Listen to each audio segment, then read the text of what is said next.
Media మిత్రులందరికీ నమస్కారం. మరి ఇప్పుడే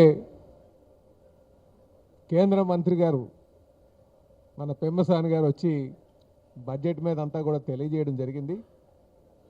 రేపు బడ్జెట్కు సంబంధించి చెప్పాలంటే ఒక నిమిషం, వారు ఏదైతే ఆత్మనిర్భర భారత్ అలాగే వికసిత భారత్ లక్ష్యాలు 2047ని నెరవేరే విధంగా, మేక్ ఇండియా కాన్సెప్ట్ని నెరవేరే విధంగా మరి బడ్జెట్ రెడీ చేశారు.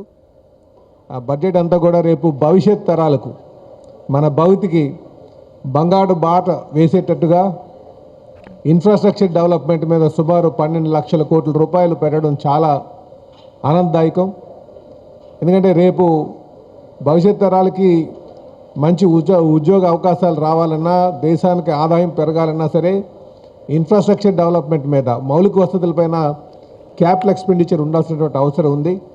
ఆ లక్ష్యాలు చేరుకునే విధంగా ఈరోజు బడ్జెట్ ఉండడం చాలా సంతోషం. ఈ సందర్భంగా గౌరవ మన ప్రైమ్ మినిస్టర్ గారికి, మన నరేంద్ర మోడీ గారికి మనస్ఫూర్తిగా మేము ధన్యవాదాలు తెలియజేస్తున్నాం. అలాగే నిర్మలా సీతారామన్ గారికి, యూనియన్ ఫైనాన్స్ మినిస్టర్ గారికి కూడా మేము ధన్యవాదాలు తెలియజేస్తున్నామండి.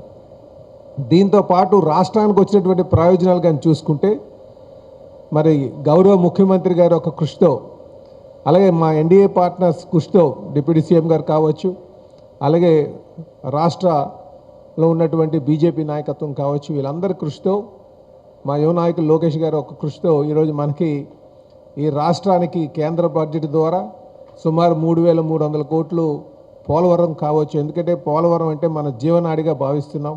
అన్ని ప్రాంతాలకి నీరు సరఫరా ఉంటే రైతు సుభిక్షంగా ఉంటాడని చెప్పేసి, రాష్ట్రం సుభిక్షంగా ఉంటుందని, రైతు ఆనందంగా ఉంటాడని భావిస్తున్నాం. సో అలాంటి ప్రాజెక్ట్కి సుమారు 3,300 కోట్లు రావడం చాలా సంతోషదాయకం. దాంతోపాటు మనం 5 సంవత్సరాలు 3 ముక్కల ఆటలాగా 3 రాజధానులు అని చెప్పి ఏ రాజధాని కూడా అభివృద్ధి చేయనటువంటి పరిస్థితిలో ఈరోజు అమరావతిని మనం క్యాపిటల్గా నిర్ణయించుకొని, క్యాపిటల్ కోసం కూడా కేంద్రం నుంచి సుమారు 1,100 కోట్ల రూపాయలు ఆర్థిక సాయం పంపించడం కూడా చాలా సంతోషం అండి. అలాగే బాండ్స్ ద్వారా మనకు అర్బన్ ఏరియాస్ కూడా సుమారు 350 కోట్లు కూడా ఇవ్వడం చాలా సంతోషదాయకం అని చెప్పి తెలియజేస్తున్నాడు. దీంతోపాటు రైల్వే ప్రాజెక్ట్స్కి, హై స్పీడ్ రైల్వే ప్రాజెక్టులకి సుమారు 10,000 కోట్ల దాకా కూడా మనకు కేటాయించడం చాలా సంతోషం. మరీ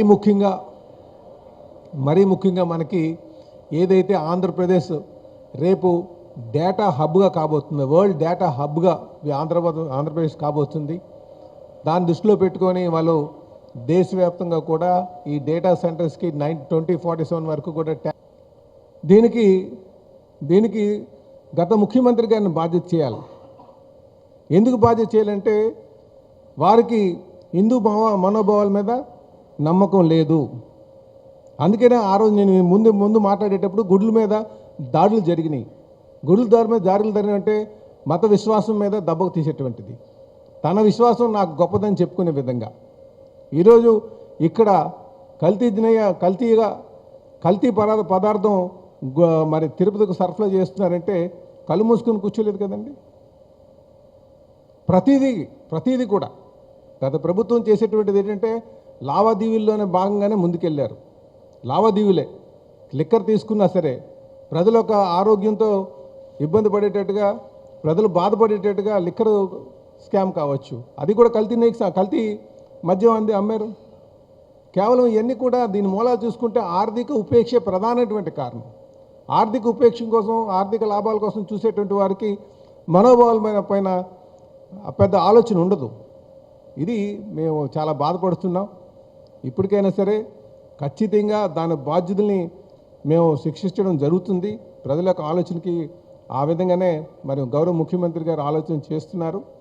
అయితే ఇందులో మనం కొంచెం బాధ కల్పించేటటువంటి పరిస్థితి ఉన్నప్పటికీ కూడా వాస్తవాలు మాత్రం అందరూ కూడా గమనించాలి ఇది అని నేను తెలియజేస్తున్నాను. ఖచ్చితంగా భక్తుల యొక్క మనోభావాలుగా వాళ్ళపైన దీని వెనకాల ఉన్నటువంటి ప్రతి ఒక్కరు కూడా రేపు తగిన శిక్ష అనుభవిస్తారని చెప్పి తెలియజేస్తున్నాను. అలాగే వెంకటేశ్వర స్వామి అంటే ఒక నమ్మకం. గతంలో కూడా వైఎస్ఆర్ గారు కూడా ఇదే అన్నారు, 2 కొండలు కాదు 3 కొండలు అని చెప్పేసి. అదే 7 కొండలు కాదు 2 కొండలే అని చెప్పేసి. కనుక ఇవి ఎవరు కూడా వెంకటేశ్వర స్వామి జోలికి వెళ్ళి ఇబ్బంది పడద్దు.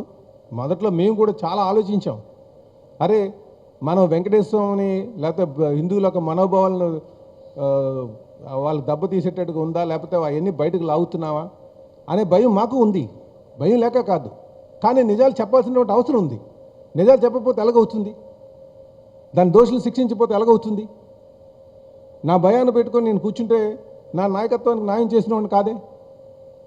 నాయకత్వం న్యాయం చేయాలనుకుంటే ప్రజలకు వాస్తవాలు తెలియాలి, వాళ్ళకి నచ్చినా నచ్చకపోయినా. జరిగింది వాస్తవం, పామాయిల్ వాడింది వాస్తవం, కెమికల్స్ కలిగింది వాస్తవం. కెమికల్స్ అన్నింటిలో కూడా దాని మూలాలు తీసుకుంటే అది యానిమల్ ఫ్యాట్తో లింక్ అయినట్టుగా అది ఉన్నది వాస్తవం. ఇది నచ్చినా నచ్చకపోయినా ప్రతి ఒక్కరు కూడా గమనించాల్సినటువంటి అవసరం ఉంది. కనుక ఈరోజు హిందువుల యొక్క మనోభావాలు దెబ్బతీసేటట్టుగా ఉన్నా కనుక దాని బాధ్యులు ఎవరున్నారో వాళ్ళందరికీ కూడా శిక్ష చేయడం ఖాయం అని చెప్పి కూడా ఈ సందర్భంగా తెలియజేస్తున్నాం. మీరు ఒక్కటి తీసుకోండి, నెయ్యికి వస్తే లడ్డు చేస్తారు,